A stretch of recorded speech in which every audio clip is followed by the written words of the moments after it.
Maintenant, nous allons analyser l'action Apple d'un point de vue technique grâce à un autre indicateur technique que j'apprécie particulièrement, qui est le RSI. Donc le RSI. Alors le RSI, qu'est-ce que c'est? Le RSI, de son nom Relative Strength Index, comme son nom l'indique en fait, est un oscillateur borné qui représente la force relative du marché. Qu'est-ce que j'entends par force relative du marché? La force relative du marché, c'est la force de la tendance du marché. Donc, comme vous pouvez le deviner, si le RSI mesure la force de la tendance du marché, eh bien, le RSI est très utile lorsque nous avons un marché en tendance. Si nous avons un marché sans tendance, c'est un peu compliqué à utiliser. En tout cas, le RSI est un indicateur technique très fiable et que j'utilise énormément.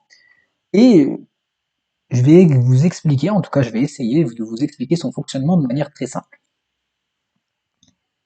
Sur le RSI, on a une zone qui est la zone la plus importante du RSI, qui est ce qu'on appelle la zone de neutralité. Comme je vous ai dit, le RSI est un indicateur borné, donc borné de 0 à 100. Donc l'indicateur ne peut pas dépasser la valeur de 100 et il ne peut pas non plus être en dessous de la valeur de 0. Donc le RSI est justement encadré, si vous voulez, par ces deux bornes. Et la zone de neutralité, qu'est-ce que c'est? Alors le RSI, c'est la ligne noire que vous voyez, et la zone de neutralité, c'est la ligne bleue que vous voyez ici au milieu. En fait, c'est la zone, le niveau des 50 du RSI. C'est la zone autour des 50 du RSI. Si vous regardez bien ici, on est autour des 50. Voilà. Cette zone, elle va être extrêmement utile parce que le principe est très simple. Donc je vous le simplifie pour éviter les complications, mais le principe est très simple. Lorsque le RSI est au-dessus de la zone de neutralité, nous sommes en tendance haussière et nous sommes acheteurs. Lorsque le RSI est en dessous de sa zone de neutralité, nous sommes dans une tendance baissière et nous sommes vendeurs. Tout simplement. Le RSI représente parfaitement, en tout cas la zone de neutralité représente parfaitement la psychologie des investisseurs. Et donc sur Apple, on peut déjà dire que comme nous sommes au-dessus de la zone de neutralité du RSI, nous sommes acheteurs. Voilà. Puis il y a quand même une autre information sur les RSI, parce que sinon les moyennes mobiles suffiraient, mais le RSI nous donne une autre information, c'est justement une autre zone. Il nous donne, c'est la ligne ici, là que vous voyez.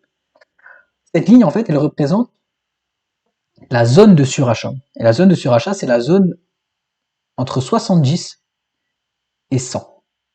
Cette zone, en fait, elle représente justement la zone sur laquelle on risque d'observer une correction de marché. Je vous prends l'exemple d'Apple. On voit très clairement que l'action est haussière, et puis là, on est en zone de surachat. Et donc, ça signifie quoi cette zone de surachat? Comme son nom l'indique, ça signifie que l'action Apple a trop été achetée durant les dernières séances, donc on risque justement d'observer une correction de marché. Pourquoi? Parce que les investisseurs qui ont acheté par exemple l'action à 50 $, eh bien, ils vont bien prendre leurs bénéfices un jour. Ils sont en train de gagner de l'argent, ils vont bien prendre leurs bénéfices un jour. Et donc si on se fie au RSI, la zone de surachat, en réalité c'est une zone qui va vous montrer le risque que les investisseurs prennent leurs bénéfices. Et donc le risque que l'action, si d'un coup des investisseurs qui ont acquis l'action décident de s'en débarrasser, bien l'action elle va perdre de la valeur. Et donc forcément, il y a un risque de correction.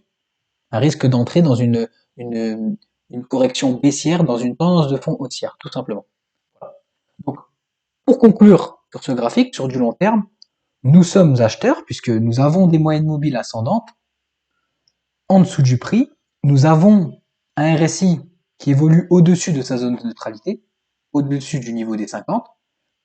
Par contre, même si nous sommes acheteurs, il ne faut pas acheter maintenant parce que justement, on risque d'observer une correction de marché, donc d'observer une baisse d'Apple sur du long terme parce que c'est un graphique long terme. Voilà, tout simplement.